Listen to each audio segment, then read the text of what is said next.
అంటే ముందుగా మనం దాడుల గురించి చెప్పుకొని తర్వాత ఇది చెప్దాం.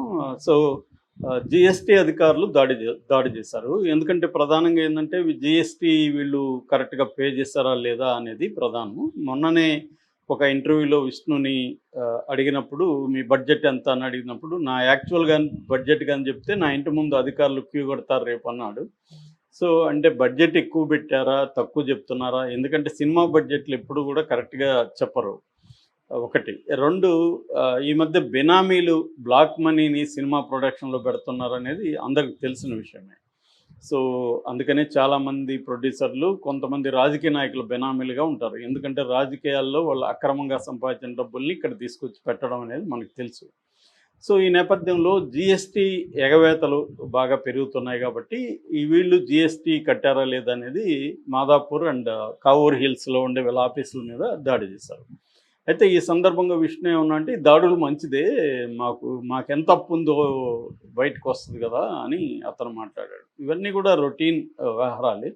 లోపల వేరే జరుగుతుంటాయి. వీళ్ళు మేనేజ్ చేసుకుంటారు. వీళ్ళకి మోడీ వరకు పరిచయాలున్నాయి కాబట్టి అదేం పెద్దగా జరగదు. కాకపోతే ఏందంటే ఫైల్స్, డాక్యుమెంట్స్ తీసుకెళ్లారు.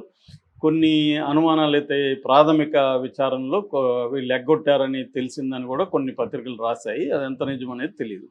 ఇక రెండవ యాస్పెక్టు విచిత్రంగా ఒక public notice whom say ever it may concern అని జనరల్గా ఇచ్చే ఒక అడ్వకేటే రాసినట్టు ఉంది ఇది. అది 24 frames film 24 frames factory private limited వాళ్ళ బ్యానర్ పేరు. సో దాని తరపున ఒక పెద్ద డీటెయిల్గా ఇచ్చారు. అందులో వాళ్ళు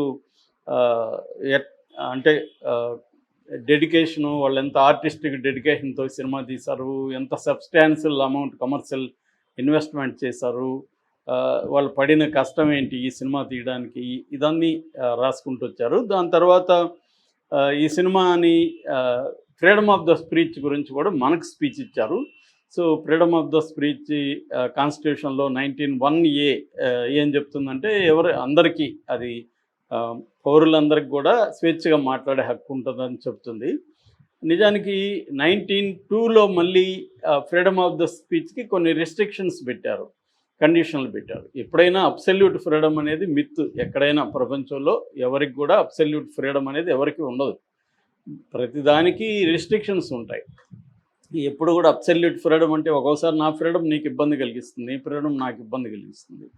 నా ఫ్రీడమ్ వల్ల ఇంకొంతమంది హర్ట్ అయ్యే అవకాశం ఉంది. ఎందుకంటే మాటలు కూడా వెరీ హర్టింగ్గా ఉంటాయి. చాలాసార్లు ఒక మాట చెప్పడం వల్ల అవతల వ్యక్తి కొన్ని నెలల పాటు నిద్రాహారం లేకుండా కూడా డిస్టర్బ్ అవ్వచ్చు.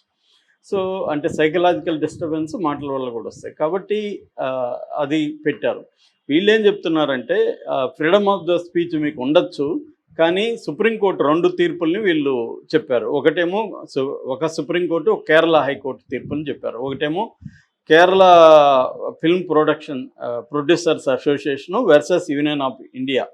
ఆ కేసులో కేరళ హైకోర్టు ఏం చెప్పింది, అలాగే Mubeen Rauf versus union of India కేసులో సుప్రీంకోర్టు ఏం చెప్పిందంటే, ఫ్రీడమ్ ఆఫ్ ద స్పీచ్ ఉండొచ్చు, కానీ ఇంటెన్షనల్ లేదా destructive attack on creative works ఏదైనా ఉంటే జరిగినప్పుడు మాత్రం అది యాక్షనబుల్ ఇంజూరీ జరిగితే అప్పుడు ఫ్రీడమ్ ఆఫ్ స్పీచ్ ఉండదని సుప్రీంకోర్టు వ్యాఖ్యానించింది అనేది వీళ్ళు చెప్పారు.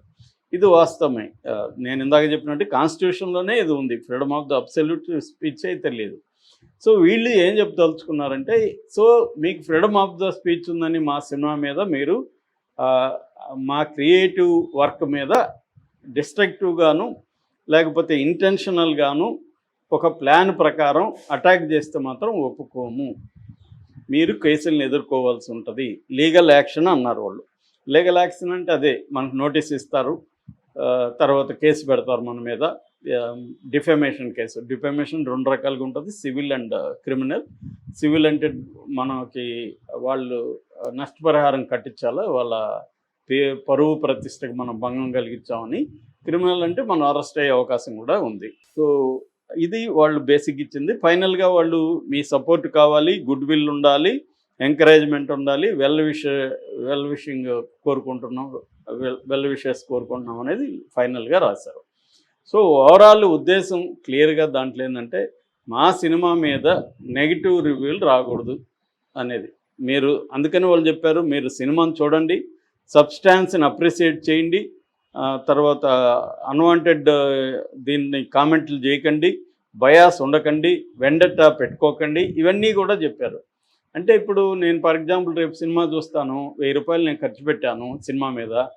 నాకొచ్చి నీకు చెప్పే ఇది హక్కు లేదా, అది బాగాలేదురా బాబు సినిమా, ₹1000 నాకు బొక్క అని నేను చెప్పే హక్కు లేదా, నా ఫేస్బుక్లో నేను పెట్టుకోకూడదా, నేను పలానా సినిమాకి పోయినా నాకు ₹1000 పోయింది, నాకు నచ్చలేదు సినిమా, ఎందుకు నచ్చలేదో కూడా చెప్తాను అనుకున్నాం ఫర్ ఎగ్జాంపుల్. ఇది హక్కు లేదా? దీని నువ్వు నేను కావాలనే నిన్ను చేసినానని రేపు అనొచ్చు, అతనికి నా మీద కోపం ఉంది కావాలనే చేశాడని. నేను అన్ని సినిమాల గురించి కూడా ఇదే చెప్తాము. కాబట్టి ఇలా చెప్పచ్చా, చెప్పకపోవడంలో ఏమవుతుంది, అసలు ఈ సినిమా బాగుందో బాగాలేదో ఎవడు చెప్పలేదనుకో, అసలు సినిమాకి వెళ్ళాలనుకున్న వాళ్ళు ఏం చేస్తారు, బాగుందా బాగాలేదు తెలిస్తేనే కదా వెళ్తారు. ఫర్ ఎగ్జాంపుల్ కుబేరా మీద కూడా అసలు బడ్జే లేదు, దానికి టికెట్లు బుక్ కాలేదు, కానీ మౌత్ టాక్ ఫస్ట్ చూసిన వాళ్ళంతా బాగుంది బాగుంది అనగానే మౌత్ టాక్ స్ప్రెడ్ అయిపోయింది, పోస్టులు వచ్చేసాయి, జనం వెళ్ళారు.